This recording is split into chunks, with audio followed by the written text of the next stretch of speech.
Ooh, baby, are we in for a treat today? I have had the RED Komodo for 10 months, and I love it just as much now as I did when I first got it. Having become so familiar with it, I need to tell you some things about it that you may not know. Some of these things are things that I didn't know when I bought it, but they have made me so happy.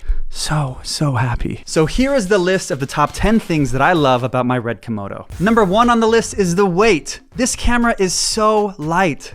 I know that for a lot of people moving up from a DSLR, this could be quite the opposite for you, but for me, who I'm used to shooting with a RED Epic W, every chance I get to shoot with a Komodo, it's like holding a fluffy marshmallow, it's so light. For comparison, the lightest weight that my RED Epic W can shoot at is 10 pounds, and the lightest weight that my Komodo can shoot at is 6.4 pounds. This may not seem like a huge difference, but once you put them on a glide cam, you have to put extra weights on the bottom to balance out the weight on the top. So because my Epic W is heavier, I have to put more weights on the bottom to balance it out, and the camera with the glide cam ends up weighing almost 17 pounds, whereas my Komodo on a glide cam only ends up weighing 11 pounds. This is a huge difference, especially when you're filming all day without a vest on. A lot of shoots that I go on, I'm not able to bring my vest either because we're hiking into a location or there's just not enough room to lug it around. So having that extra weight difference makes the world of a difference when shooting for extended periods of time. So way to go, RED, for making a camera that is decently lightweight, but that still looks professional and delivers a phenomenal image. Which brings me to the second point, which is the color science. This is such an important part of a camera that most people don't look over or research when they're buying a camera. People see these new smartphones coming out that can shoot in 8K, and then they say, well, a RED can shoot in 8K, so my phone can deliver just as good of an image as a RED. False. Even the new Sony and Canon cameras that are coming out have decent colors, but no other camera, with maybe the exception of an Arri Alexa, has a better color science than a RED.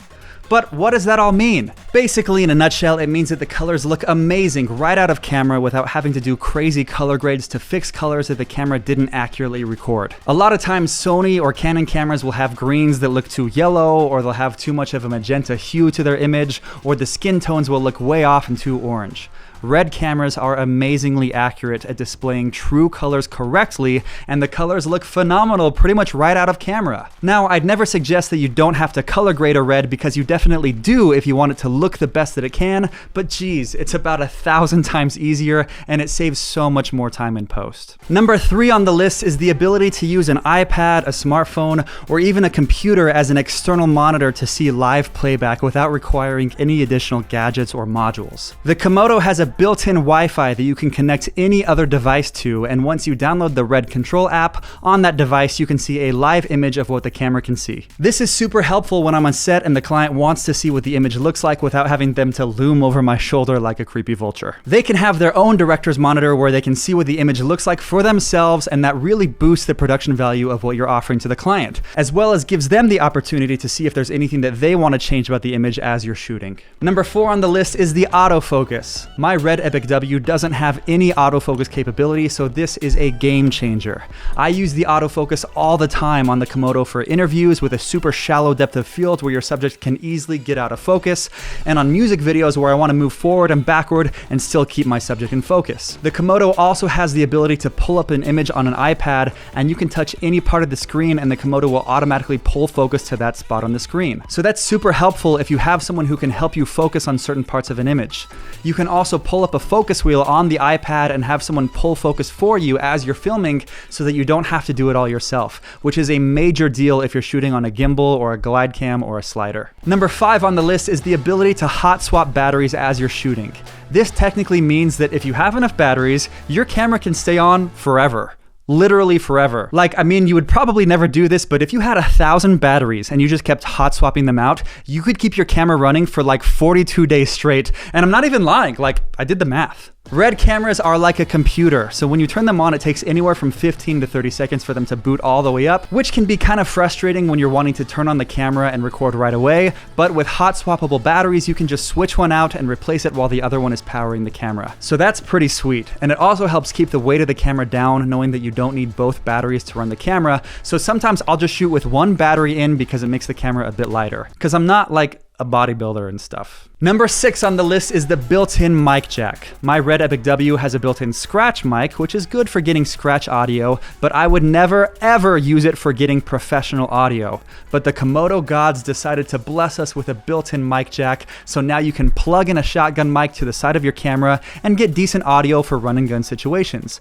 It's not like the best audio solution. Obviously the best would be bringing in a separate boom operator, but yeah, for run and gun situations where you need audio that doesn't sound like this, it's a good solution. Number 7 on the list is the ability to shoot in RAW or ProRes.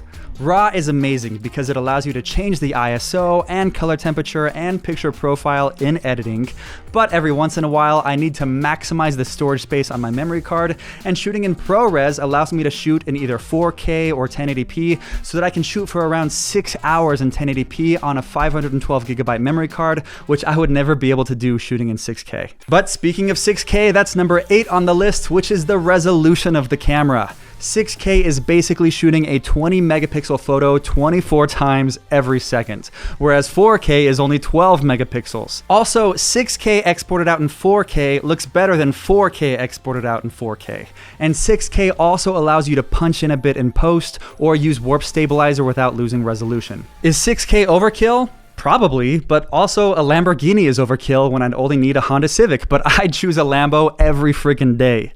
So yeah, give your clients overkill. I don't think they'd ever be upset that you're offering them too much production value. Number 9 on the list is the dynamic range. The Komodo has 16 stops of dynamic range, which is one of the biggest selling points of this camera, and probably one of the biggest things that sets it apart from other cameras. Most DSLRs have anywhere from 12 to 14 stops of dynamic range, but the Komodo blows them out of the water with 16 stops, which is undoubtedly amazing. Dynamic range means how much detail you can capture in the shadows and in the highlights of an image, meaning that even when you're shooting in really contrasty conditions, you can still see the detail in the shadows without the blacks being crushed, and you can still see details in the highlights without them being blown out. This is amazing because with most other cameras, if you overexpose or underexpose your image, there's almost nothing you can do to bring back that data. But with a Komodo, you know that as long as your image is decently exposed, you will still maintain detail in the shadows and in the highlights, which is a lifesaver for color grading. To be honest, this has kind of ruined my experience with shooting with any other camera, because now when I take out my iPhone to shoot something, I see that the image always has terrible dynamic range where the inside may be properly exposed, but the outside is way blown out. And then I just get so frustrated that I just throw my phone against a wall. I've gone through 37 iPhones. And finally, number 10 on the list, which is the price. The RED Komodo brain comes in at $6,000, and if you're looking for a full package to start shooting with a memory card, batteries, and a monitor, you'll be looking at more like $8,000. But before you start complaining at how expensive that is, just hold your horses, because for a RED digital cinema camera, that is absolutely unheard of. My RED Epic W was around $35,000 full package, so getting that much for only $8,000? That's a steal. So much of a steal that if you were to order a Komodo today, it would probably take months to even get to you because they're ridiculously on back order right now. So yeah, any of you complaining that it's too expensive should go ride a roller coaster or something, or dance with a hobo. Why? Because it would be fun. And as an honorable mention, I'm going to include number 11, which is the global shutter, which means that you'll never get any blurred or curved lines while capturing fast movements, which a lot of other cameras struggle with. So yay, global shutter. Okay, now because of the YouTube algorithm, I need you to watch this video to the very, very end. So just sit there for 1 second because I have something really important to say. The secret to life is